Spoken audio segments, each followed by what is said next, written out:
Hi all, welcome back. Today I will try to simplify in a few words what is a pointer.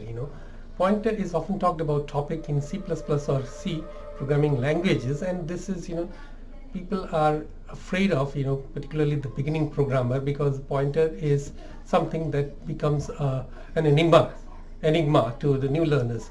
So pointer is actually the English word pointer is literally means that it points to something, and what that pointing to something means in C++ language. So this pointer is actually a variable. It's a piece of storage in the memory that stores, apart from the ordinary variable that stores only data, a number or a string, this pointer is also a variable that's whose data or which stores the address of that other variable, the other data.